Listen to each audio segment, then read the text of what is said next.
I'm Tania Aurora White Crow, what I like to call now a Wild Card Wednesday. So because I'm doing a shamanic journey once a week, and I was doing another meditation, and there were other things that started to come up for me and that I wanted to share about. And so, my reflections, my contemplations, which may end up being, through poetry, may end up being through another meditation. Um, I'm also writing a blog post about what I'm going to share as well. So there can be another layer and dimension to that. But I really want to talk about being and doing and activity and stillness and all of the different components of what that means. And the reason I want to share about that is we're kind of getting towards the end of January. And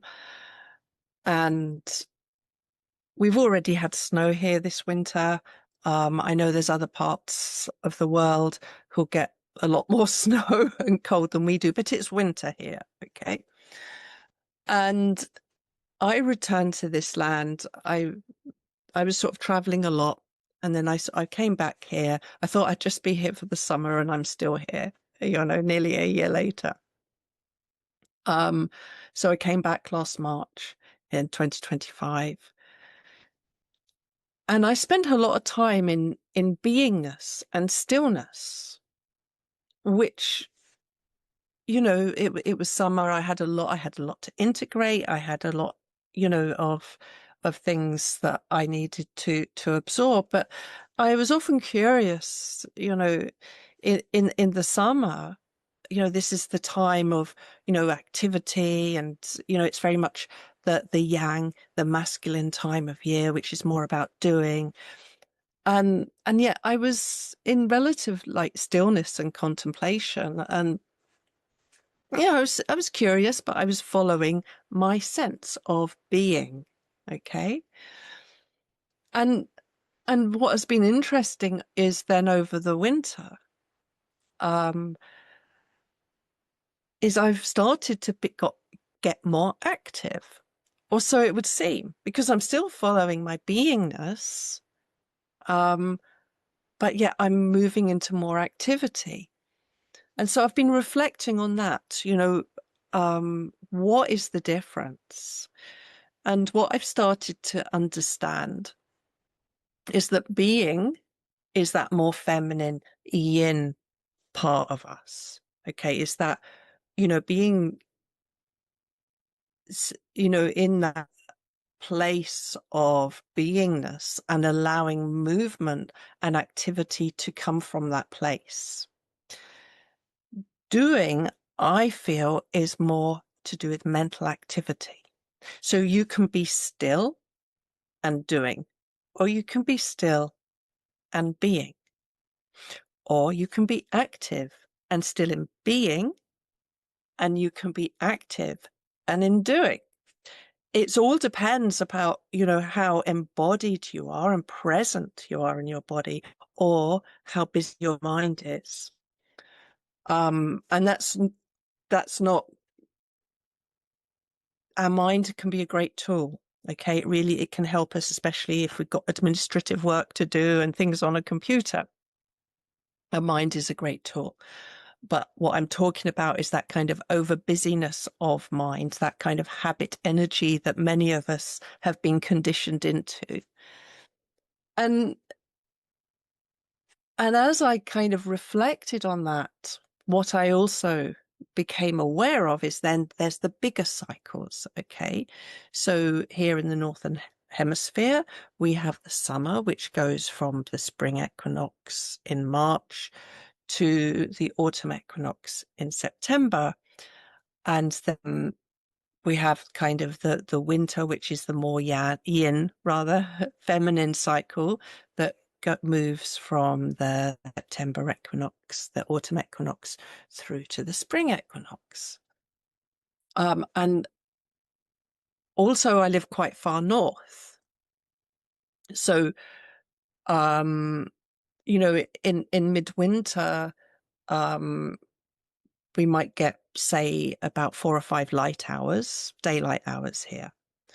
And in summer, we might get 3 or 4 dark hours, you know?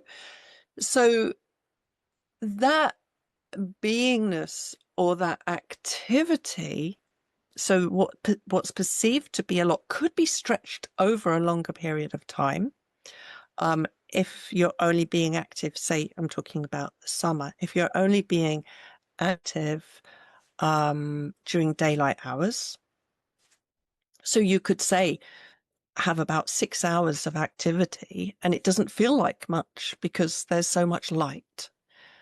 And yet in the winter, you could say have 3 hours of activity and it feels like a lot because there's not a lot of light.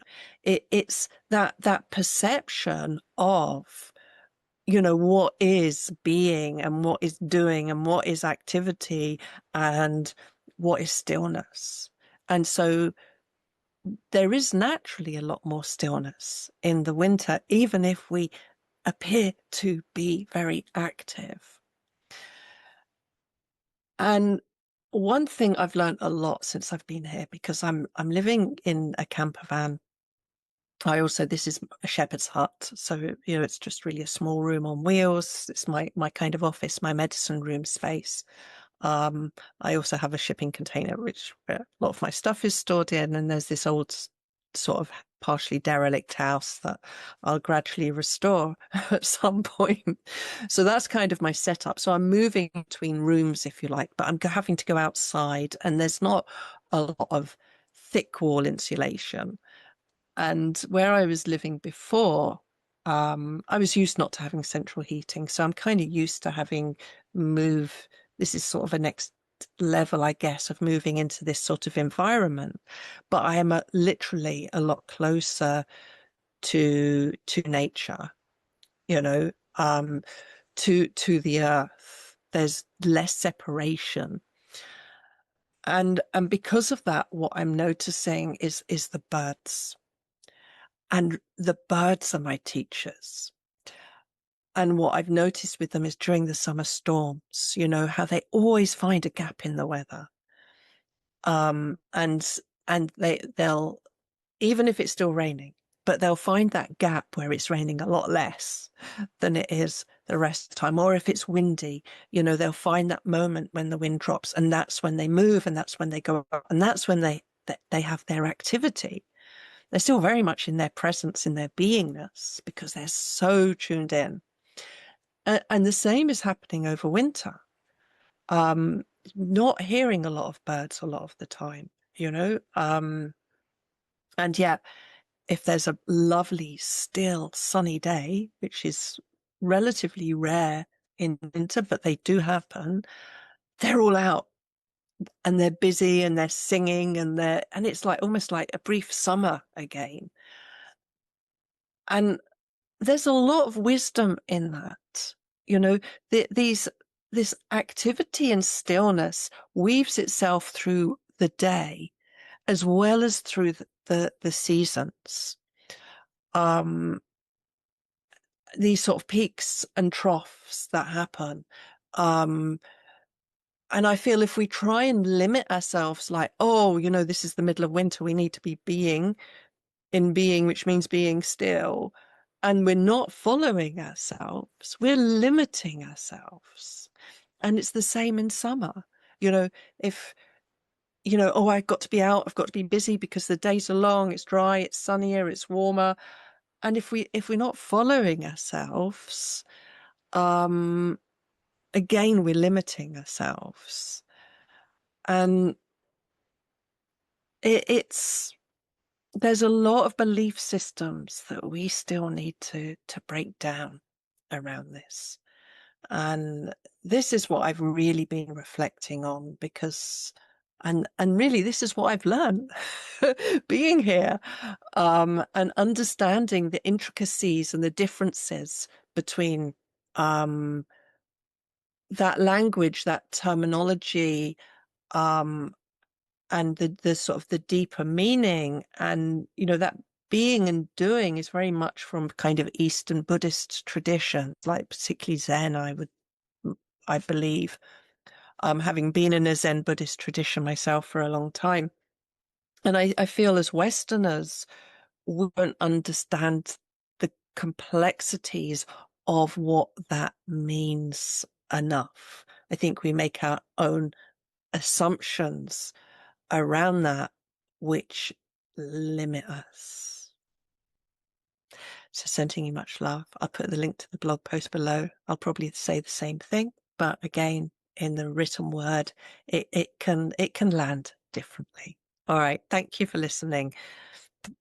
With much love from my heart to yours.